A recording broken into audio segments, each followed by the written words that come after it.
This episode is presented by Wedding Post House and brideandgroom.video.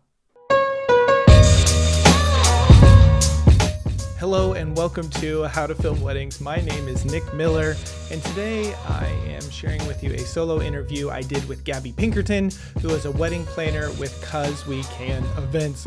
This is a behind the scene things here that I'm going to share with you. This is the fourth time that I have recorded this introduction. As soon as I was done with the interview, I had some stuff to do, and I came back to film this, and I didn't hit record on my camera twice whenever I recorded it. And then whenever I did hit record, my camera freaked out and it didn't save the file there. So I am sitting here after being here for like 15 minutes trying to record this thing, but I haven't figured out. So now we are live with this. John is in Montana enjoying the nice, cool weather while I am sitting here baking in the 105 plus degree Wichita area, but that's totally okay. Had a really great interview with Gabby Pinkerton. I'm excited for you to learn more about what this planner is looking for when it comes to hiring wedding videographers. Before I jump into the podcast though, I do want to let you know that we are giving away, that's right, we are giving away a DJI Mini 4 Pro Fly More combo, the one with the RC controller.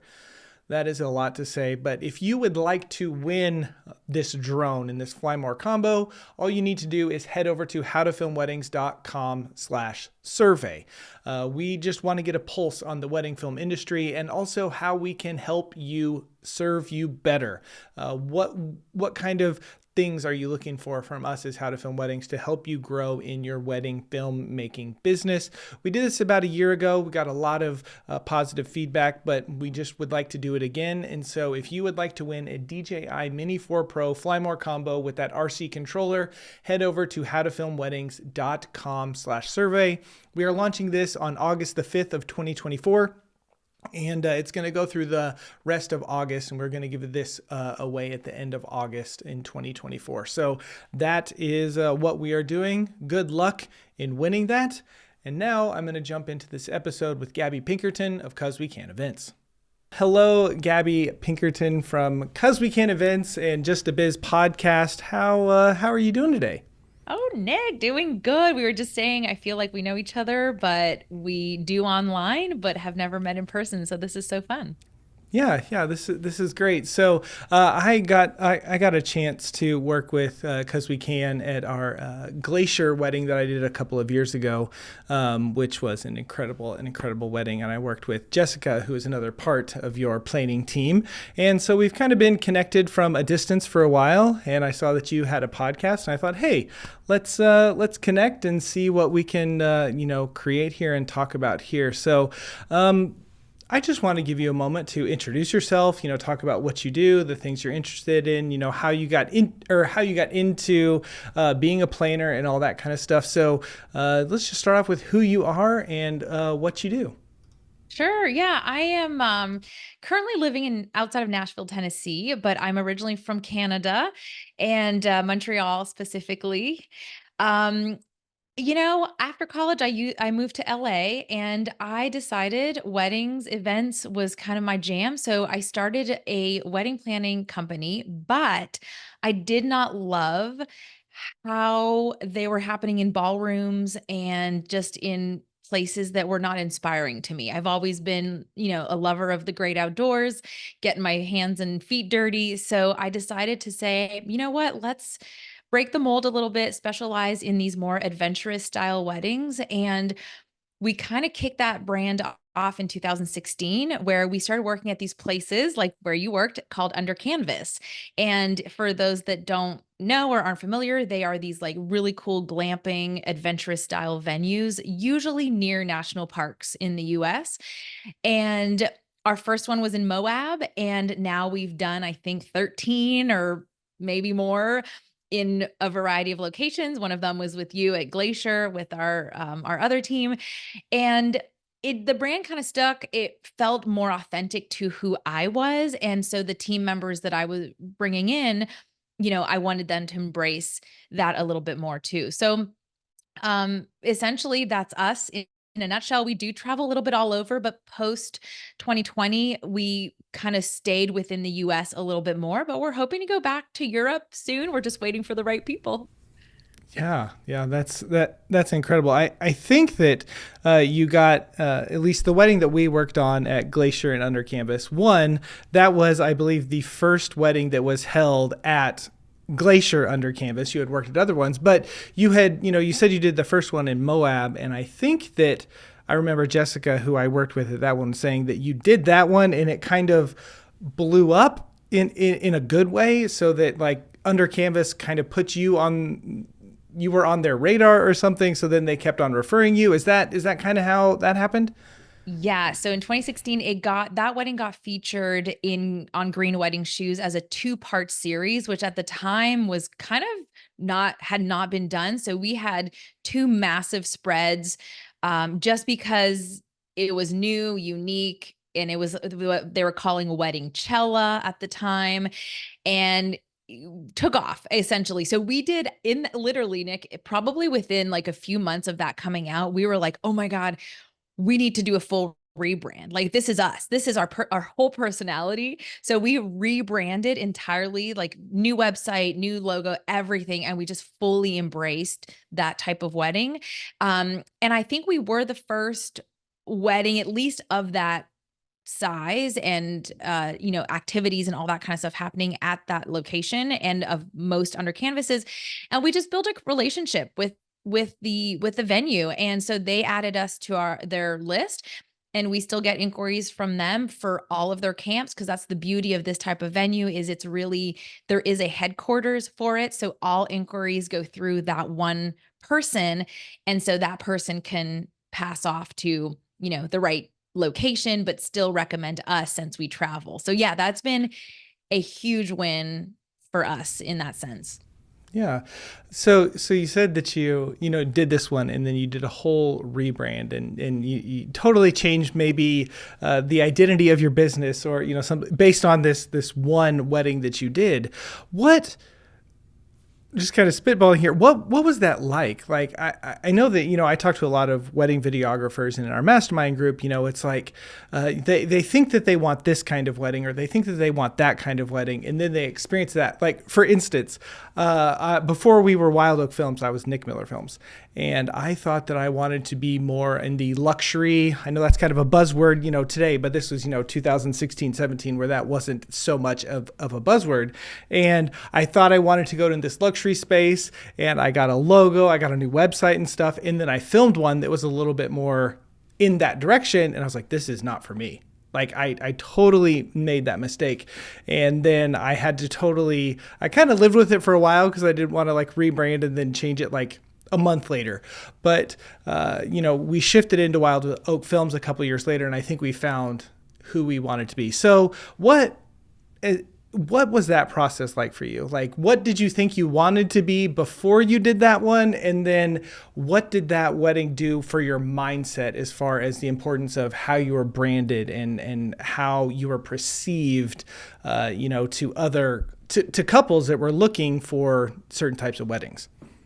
Okay, so I think originally I knew, again, after that transition of realizing it, I didn't want to do ballroom weddings. I knew there was an outdoor factor, right? But this type of wedding didn't exist, or at least it wasn't really popular in the US. We had heard about some festival things happening in the UK, but it just wasn't a thing in the US. And I think I didn't know it existed, and I didn't know that's what I wanted to do forever, essentially.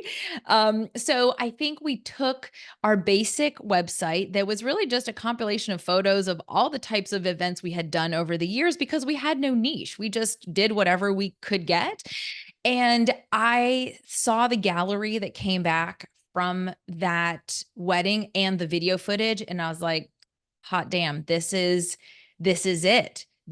I loved every aspect of it. And here's the thing too, is it was a luxury wedding. It was, at the time, 100,000 plus plus. And I was like, oh, wait a minute. I can still be luxury. But to your point, Nick, I don't have to be button up in a ballroom that is for me. I don't want to be that luxury. I want to be an outdoor luxury, if that makes sense. And so this was it. This was like, okay, people want experiences. And on my branding, I have to showcase not the pretty nitty gritty details, but I have to showcase the emotion, the experiential side of it, and not so much focus on the color of the napkins. That's not it for my clients. They are wanting a full weekend experience. And I could go on about, I mean, I'm sure we'll get into this, but Nick's video is on my homepage of my website because it is showing the experience. I mean, I'm not even focusing on detail photos. Like the video starts out, I think they're jumping in a lake, and then there's like crying and dancing and laughing and twinkle stars. And, like that is to us, in our opinion, what a wedding weekend should feel like. And I also think on a selling side of things, that's what people want to be sold. They want to be sold the experience, not just the pretty details. Yeah, yeah, definitely. I like you hearing that. It seems, whenever I started in 2012 was when I shot my first wedding. Me And too. okay, so we're old timers together.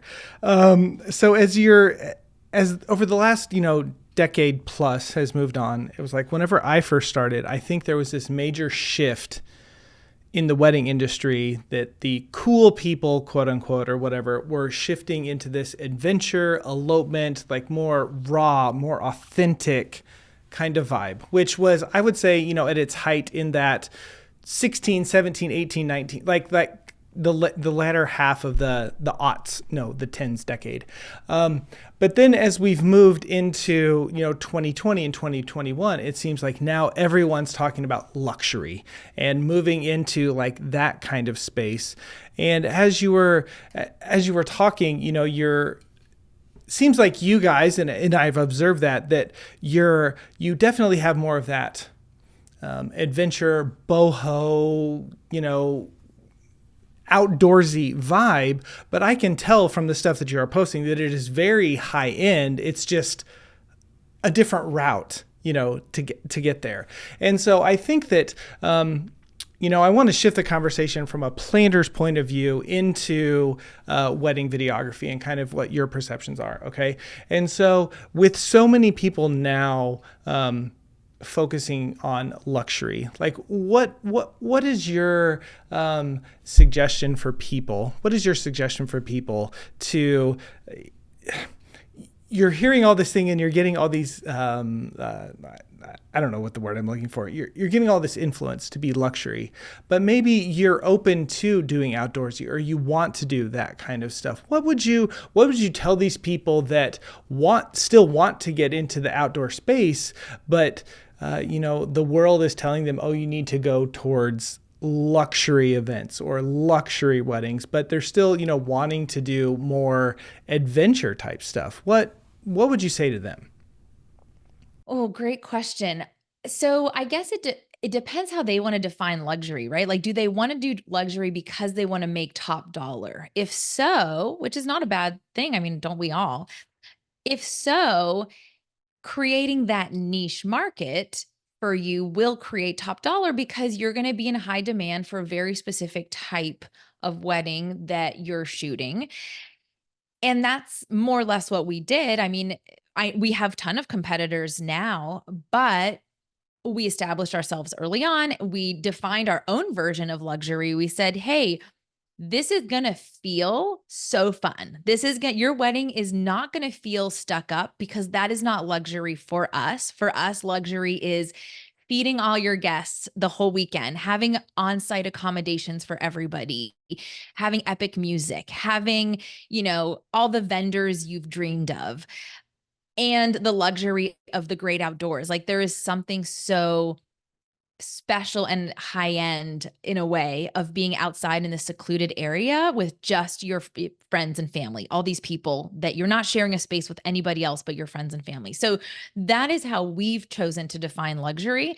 We are charging top dollar for our services, but again, we're also not in the market of the celebrity planners because that's not our cup of tea. So I think the first thing is, yeah, define luxury for you. Uh and niche down. I always feel like that does represent, it always seems to be a great way to increase your price, give great value, and say, I am a luxury videographer. I love the great outdoors, but perhaps you specialize, I mean, this is very niche, but maybe you specialize in, yacht weddings. And that is, you're outside because you are a fisherman and you love going on the water and you capture these epic moments. So, to answer your question, sort of, I think defining your own version of luxury, you can make that anything you want. You can charge anything you want, honestly, if you are specialized enough, if you have the experience, and not to follow the trends, because I think, like you mentioned, we come off as boho, and boho is very much a trend. And it's something that we've tried to actually get away from and not so much say we are boho wedding planners. I think it was tied to the adventurous, the adventurous market for a very long time. And now we're like, okay, it's not boho, but we are doing the glamping still. But the aesthetic can be very different. So I think, yeah, it's so personal to what luxury means to anybody. Yeah. Sorry for putting you in the boho box. I didn't. I think that, it's just one of those things in business where you find something that like you excel at. And so you kind of run with it. And then you get this label or this tag. And you're like, that's not necessarily, I mean, I will do it and I'm happy to do it, but that's not necessarily what I was looking for. We at Wild Oak Films, kind of have this, adventure outdoorsy kind of vibe, which is absolutely, I love to do those things. But, we have done, I would say, some very high end stuff just in destination weddings that's, not, doesn't necessarily fit that mold.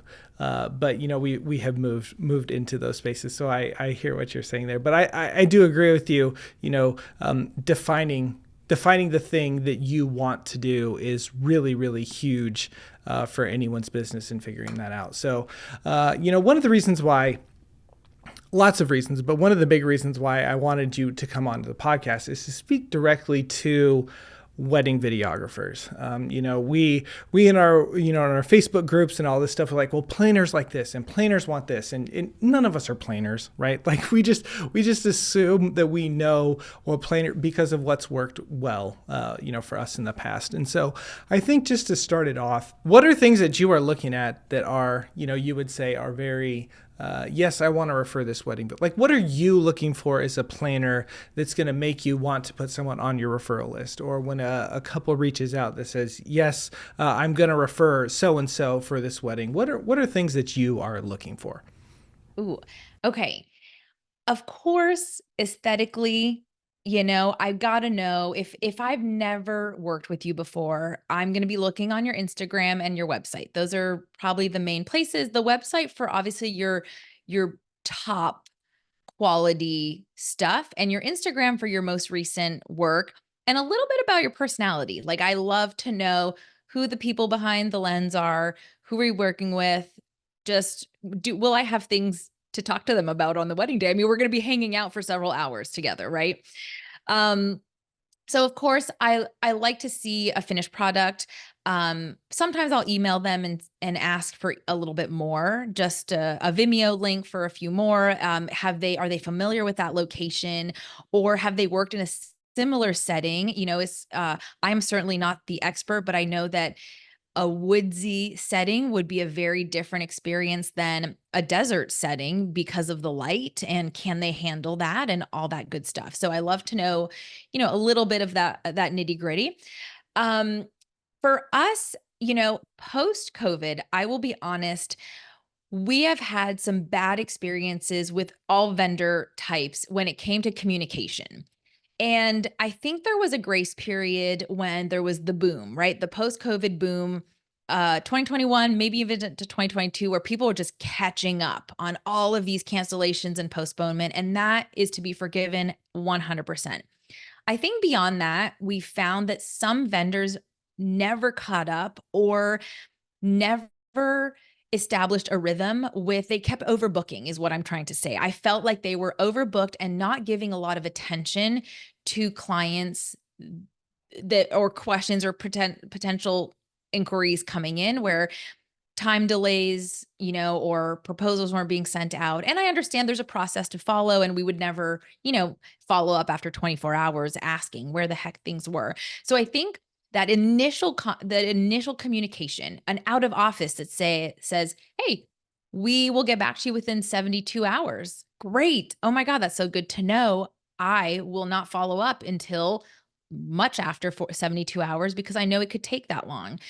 And I think what maybe vendors in general don't realize is the reason we're reaching out so annoyingly sometimes is that we're getting pressure from the client. The client is like, "Hey, hey, hey, have you heard from this vendor? We love them so much. We need information. We really want to talk to them. Are they available?" And we're like, "Oh my God, I don't know. I haven't heard. Let me give them at least a week and then I'll follow up." So I think the communication piece is really, at least our team, we have valued that so highly. When a vendor communicates well, it's not about the delay, it's about letting us know if there's a delay, or even abiding by their contract of, I will be releasing, giving the video back to the client in 10 weeks. Great. As long as you're within the 10 weeks, we cannot complain, So um communication piece is big, especially if we've worked with them before and we know how they communicate and we loved their level of communication, and that if that doesn't come through later on, that's a big deal. Of course, aesthetics. Um, it's not always about price. I think that that's a hot topic always. I will be an advocate for vendors and work my best to convince a client to pay the higher price point if I know that vendor is going to meet exactly what they're looking for. If they're debating between two videographers and I'm like, "Listen, I've personally worked with Nick and his team, and not only are they award-winning, video team, but they go above and beyond. They were awesome to work with on the day. They, XYZ."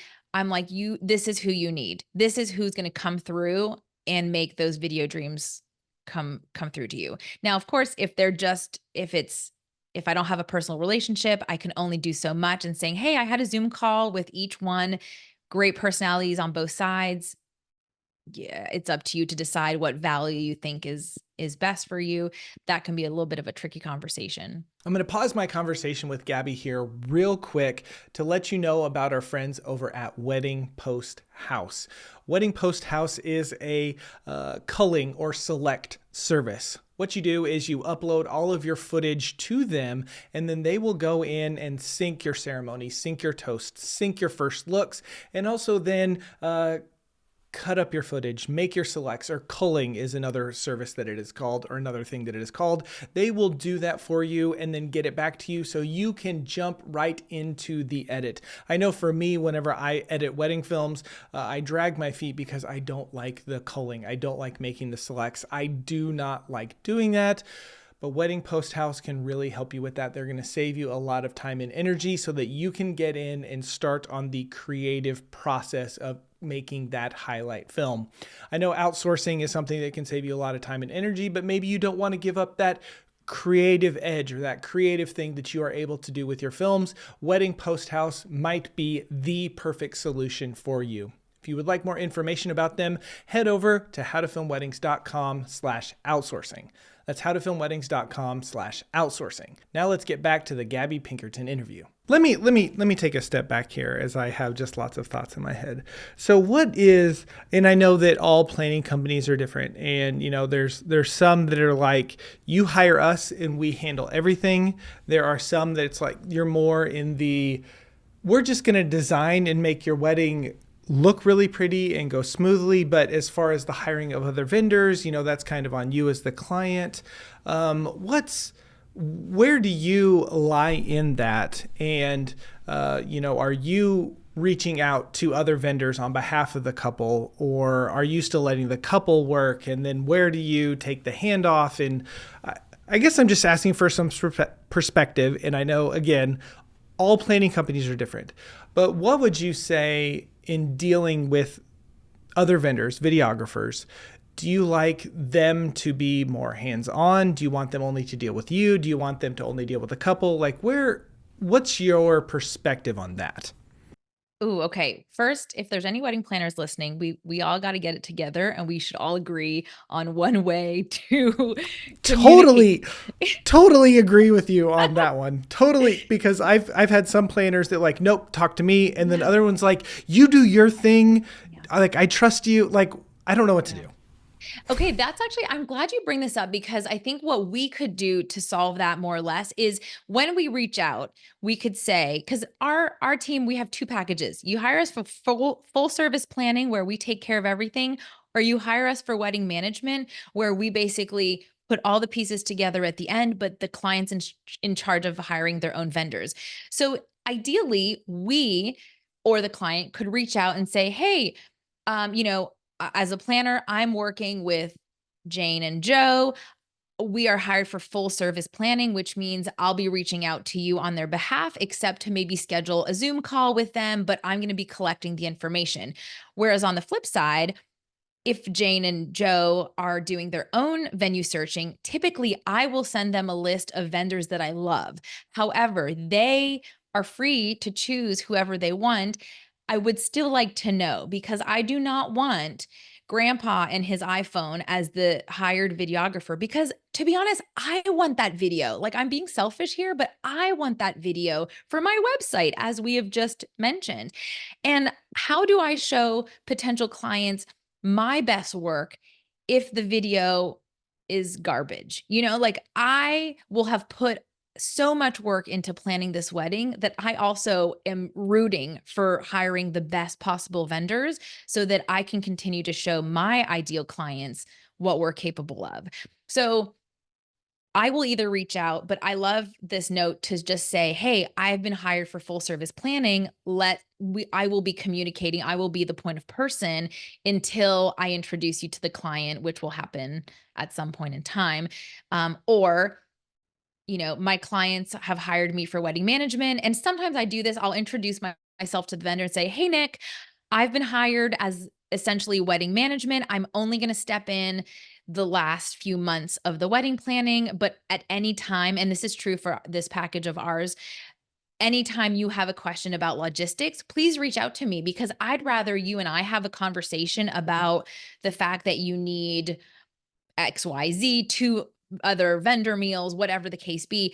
I'd rather know that months in advance than the week before because we didn't chat and the client forgot to connect us or whatever the reason may be. So that's a great point. I think I'm going to make sure our team, tells the vendor what package we've been hired for for ease of communication. Yeah, and one thing that I have found, is there's been a couple of planners that have reached out, and I have just been kind of candid. Whether sending an email to them or a text to them or something, it's like, what is your expectation with this? Like, are you one that wants to only talk to me, or are you just kind of reaching out to get some basic information and then I'm handing off the baton, to the couple or something like that? It's all, I know it's very case by case issue, and like that's one of those things that just is a little frustrating where you guys might work one way, but this company over here likes to work this way, and this one over here works with this way. And because you need to know who you're going to sell to, right? Like, are you going to be selling to the planner or are you going to be selling to the couple? And that's fair. Like, absolutely. We should have a conversation about that. Well, listen, I will send a mass text out to all my wedding planner friends and I'll be like, listen, we need to get get in agreement on this. Just set an industry standard. Like this Yeah. is the rule for all wedding planners when reaching out to other vendors. No, okay, So, seriously, I think I'll Instagram post coming soon about this. okay. Another question that I have, and I know we talked about communication here, a little bit, but kind kind of getting into what are some maybe on the wedding day practices or on the wedding day things that you have seen specifically from videographers. And I'm not asking you to name names or anything like that, but what are some things that you have seen that makes you be like, yeah, never again. And it could be, something small, but again, we know that this is case by case, and something that is like I've heard of a planner that there was a videographer that showed up that wasn't wearing a suit and tie, and they said, you go to Men's Warehouse right now and buy a suit and tie because this is a black tie event and you are not dressed properly and it makes me look bad. So they have expectations and that sort of stuff. So I'm just wondering from your point of view and the weddings that you have done, what makes you either say, no thanks, or yes, I'm going to hire this or are going to recommend this person in the future? Okay. Wait, I have a question about the suit and tie. What, was that vendor made aware of the vendor dress code prior? Do you know? I have no clue on that. It's just a story that I've heard that a wedding planner told a vendor, you need to go change this. This is a reflection on me. I think because it was more of a high end event, and so obviously they were like, I'm coordinating and picking all these vendors and all that sort of stuff. So Yeah. Okay. Fair. Um, okay. Well, I will say this, and just to kind of almost reference that suit and tie situation, the guests coming to this wedding do not know who hired who, and if a mistake is a reflection on one specific vendor or on the planner. And a lot of the times, just to back up that planner for a moment, it is a reflection on us. And it sucks. And sometimes it's great. Sometimes we get all the praise, but sometimes we get all the slaps on the wrist, right? So we hold this huge sense of liability throughout the day. So again, it goes back to just making sure we are advocating for the best vendors, because they do make a big impression on us, and they reflect kind of who our team is. So when it comes to the wedding day, I think I love when the videographer and photographer have had a conversation beforehand, right? Like, that relationship is really important, because I have seen that go terribly wrong when they do not get along and they each feel like they're in each other's way. So that's a big deal. They need to talk beforehand and come to an agreement, like, hey, when I'm shooting the ceremony, where do you need to be? Where do you need to be? Like, you guys talk about that, let us know, but I don't need to be directing that per se, you know? So I love making sure that that relationship is a good relationship. And oftentimes I will ask a photographer or videographer if they could recommend the other person. Like, hey, video team, is there a photographer that you love working with, that you get along with so well? And those combos are dream teams, because I know you guys have communicated before and you get along really well on the wedding day. So that always is super helpful. Um, Things that kind of make me, I guess, are frustrating on the wedding day, maybe we could say. And this goes for any vendor, honestly. The whole thing around vendor meals. So vendor meals are a super, super touchy I subject. before you even mentioned that, I just had a feeling that you were going to say vendor meals. I don't know. I don't know what it was about it, but I just knew you were going to say vendor meals. Because it's always a thing. Like, every vendor, there's always a situation where there's at least one that there's just a vendor meal situation. Okay. So leading up to the wedding day, of course, we want to know everybody's dietary restriction, how many people are on their team. We want to feed everybody, because we want to eat too, and we want to make sure everybody is happy and fed. No hangry vendors on the team. And I think there is also a big, maybe, misunderstanding that we're oftentimes at the mercy of the catering team. Now, we have caterers that are a little bit more high end that work, and they have it in their contract that they will not feed vendors until guests eat.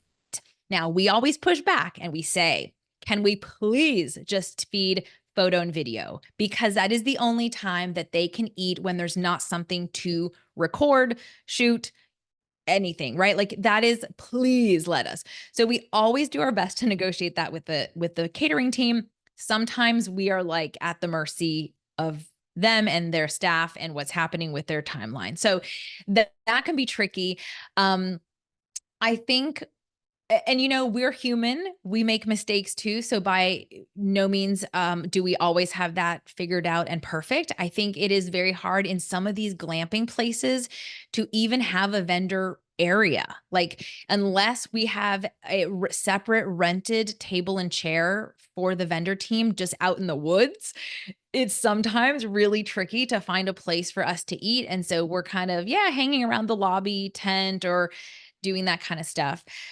So yeah, I always tell vendors in our final, like my email right before the wedding, I say, listen, these are unique type of weddings. We are going to roll with the punches. I need everybody to be flexible and kind and understanding, and bring emergency snacks just in case. We're in a more remote area, usually with no grocery store nearby. So come prepared.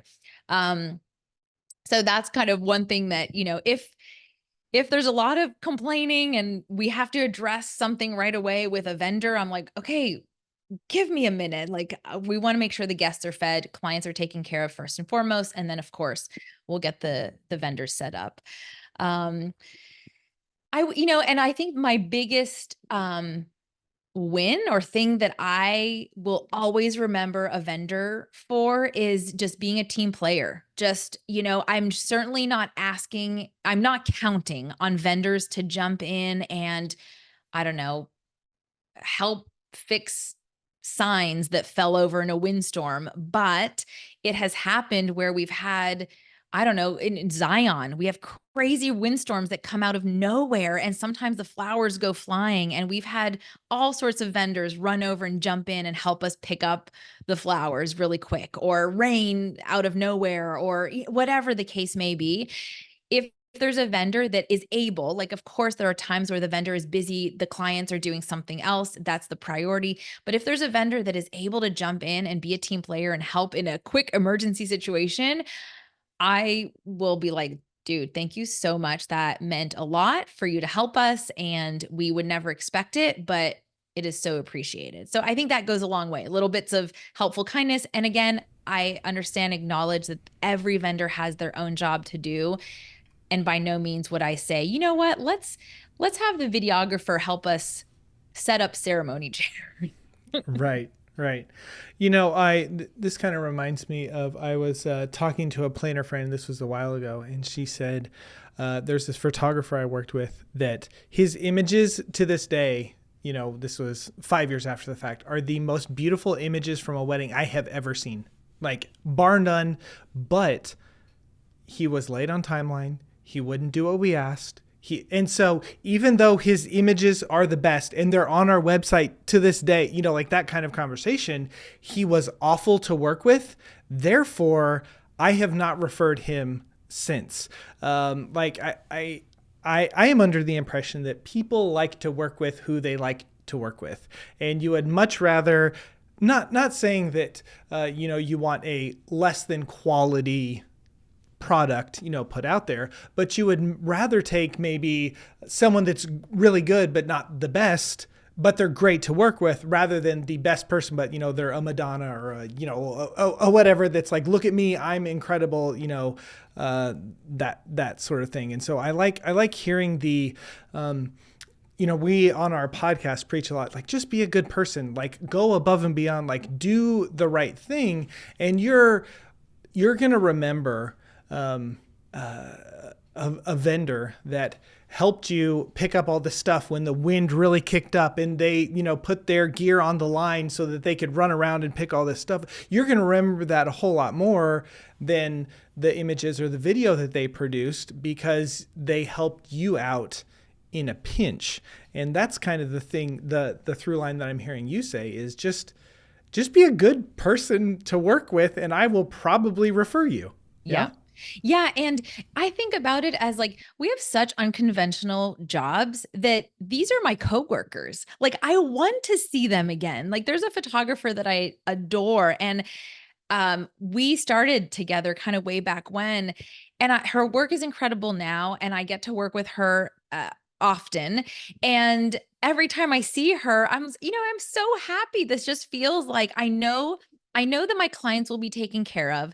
I know that the timeline will be respected. Like you said, I know that I'm going to have a great time and I'm not going to have to micromanage. Nobody wants to micromanage. I want to hire good vendors because I trust their work. I trust that they are going to follow the timeline, but I'm also open to suggestions about the timeline. I always reach out to the photo and video team and say, guys, what are your thoughts? Do you need more time for sunset photos because you're going, 15 minutes down the road to capture the best light? Like, tell me, I will make it happen, but I need to know. You can't just stay 30 minutes longer because the light was epic, you know? So, yeah, I think it's just we want to work with good, kind people. Yeah, yeah, that's really good. That's really good. We're kind of getting up here on time, but a couple of things that I wanted to touch on. Number one, in the wedding video space, content creation is a very, very hot topic. There are people that are, I think, video teams that are fully embracing it, and so much so that they're like, "Hey, I'm offering, content creation, now as a part of my collections." Or and there's other people, that are, no, this is ruining what we do and all of that stuff. So how, from a planner's point of view, how do you view that stuff? Like, do you value one over the other? And maybe that's not a fair question, but have you had to work with content creators and videographers? Have you had to work with one or the other? Like, just what would you have to say from a planner's point of view? People that are considering this, or weddings where you're shooting with the both, or what do you have to add to this conversation? Ooh. Okay, I love this, but I don't have a lot of experience with it. Now, I'm fully aware of what you're talking about. I will say that our demographic of clients, they're in their mid 30s. And so they're millennials. They're not as tuned in to the content creation part. However, I know Gen Z is next on our list and I know they're going to want it. And I will say, like any other piece of technology, when we went from, you know, real cameras to digital cameras and all that kind of stuff, you're going to have to embrace it. I'm just going to say you're going to have to embrace it and make it either part of your business or work around it somehow. So I I guess I kind of see the content creation piece as a couple things. One, I could see it being super valuable for vendors. Like I could see myself wanting to hire a content creator to come and do that because I know my Gen Z couples are going to want to see that raw behind the scenes stuff of how I plan a wedding. So if a videographer was coming and they had that add-on service, well, damn it, I might, subscribe to that and say, yeah, actually you bring that extra person, I would love to pay for that. So that could be a service that's offered to either the client or the planner or any other vendor on the team. And what a great way to make a little extra revenue if you have that person that you can bring. Um, on the client side, I guess, they're wanting that footage for small snippets of, social media type stuff, right? I don't think that person is I know that person is not creating the cinematic style video that the parents are going to want to see or that's going to want to be shown later in life, like as a almost like a photo book, like an album. This is You guys are producing the video that is an heirloom. It's really something that's going to be passed on to generations and like, oh my God, look how beautiful this was. Whereas the content creation, it's almost, there's humor probably to it. There's maybe a little sass, like there's attitudes with it. You see the bridesmaids and there's getting ready, but it's not quite as emotional, perhaps. It's fun, it's quick, but it's not something I'm gonna want to rewatch. My kids' real version or TikTok version of their wedding. So I am one I don't know the answer to how to sell it, who to convince. But maybe it is once you get to the Gen Z clients, maybe it's the parents you have to talk to about the formal cinematic video and how to I think there's room for both. I think there's room for both. Yeah, definitely. That's one thing that we've talked about on the podcast before is, I think there is room for both. John and I have always been,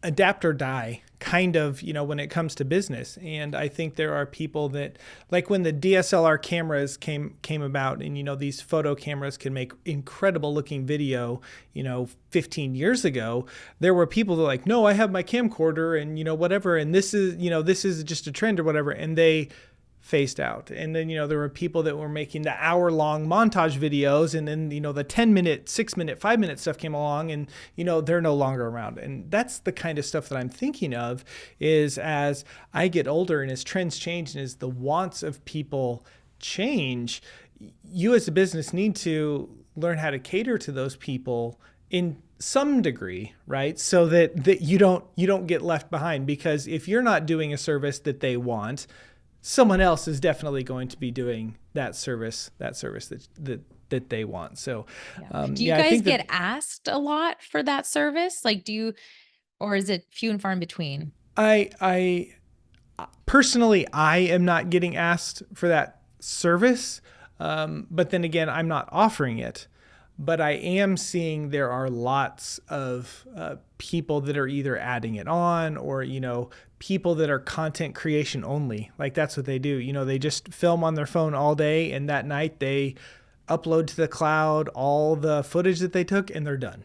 Which that sounds really appealing to me, just showing up and with my phone and filming it, and then I'm done for the no editing, that sounds, but again, that's where the Gen Z and younger are going to want, is they want that instant gratification of that stuff. And so, anyway, I didn't know if you had much experience with that or, with those kind of things, but that's interesting that you brought up, now maybe you start appealing to the parents or other people that are involved with that, because, for the longest time, a lot of millennial couples, they're not interested in like the ceremony edit, that doc edit, but their parents definitely are. They want to see the whole ceremony. So it's just a shift in dynamic and a change, and the wedding industry is always evolving. And here's an example. Whenever I started in 2012, all people wanted to get away from the 30, 45 hour long video and into the short cinematic. Well, now I'm seeing a lot more people are starting to offer these longer, more documentary, more raw kind of stuff. That's not the cinematic. It's more like a camcorder type stuff, offering those kind of things. It's just, the ebbs and flows and the changes and how everything in business, it's all interesting. It's all that. So yeah. So we're getting ready to wrap up here, Gabby. I thank you for taking the time. I know that you have a podcast, and I want to give you time to plug that. And if there's anything else that you want to share, maybe people can look up your business or that kind of stuff. Where's the best place to find all of that information? Yeah, for all my wedding stuff, our business is called 'Cause We Can Events, which I don't know if you can see the sign behind me if you're on YouTube. So you can find me at 'Cause We Can Events on Instagram. That's where we kind of post our most recent stuff. Our podcast is called Just Another Biz Podcast. And while it originally started for all sorts of small businesses, it's definitely going to be geared more towards wedding pros and teaching them we have unconventional topics. So Nick, maybe I'll have to have you on and we can talk about this content creation stuff, because it's a hot topic and we should discuss a little bit more. So yeah, we just like to talk about all sorts of weird kind of things that are happening in the small business world. And we're a brand new podcast as of February 2024. So we'd love for you guys to come find us on Spotify or Apple Podcast. And yeah, I have a personal account that's just Gabby Pinkerton, and I have a little farm homestead in Tennessee. So if you love just, looking at people running a homestead and gardening and chickens and horses, come find me over there. That's, if I'm not working a wedding, I am tinkering around the farm. Okay. Wow. That's awesome. My wife this year, she's really gotten into we have a raised garden bed, where tomatoes and cucumbers and jalapenos and that kind of sort of stuff. Yes. So, I got to talk to her about that, because I don't even know when to harvest cucumbers. They got so massive. I'm like, clearly I waited too long. So I'm gonna have to pick her brain about that. Yeah, maybe. I am not the person that you should be talking to about that for sure. Well, Gabby, I really appreciate you taking the time to talk with me today and coming on our podcast, and hope to cross paths with you sometime soon. Thanks, Nick. Let's work on another project together. Let's do it. Gabby, thank you so much for coming on the podcast today. I really appreciate you taking the time and energy to do that. Again, follow her at 'Cause We Can Events, or if you'd like to hear what she has to say on a more regular basis, tune into the Just Another Biz podcast, where they talk to wedding vendors about growing their small business. Thanks again to Wedding Post House and brideandgroom.video for presenting this episode. Your services are so invaluable to what we do as wedding videographers, and I know it saves so many people time and energy. Check out what they have to offer at howtofilmweddings.com/outsourcing. One more time, if you would like to enter to win this DJI Mini 4 Pro Fly More combo with the RC controller, head over to howtofilmweddings.com/survey and fill out that survey so that you can be entered to win. Thank you so much for tuning into this week's episode of the podcast. And until next time, we will see you.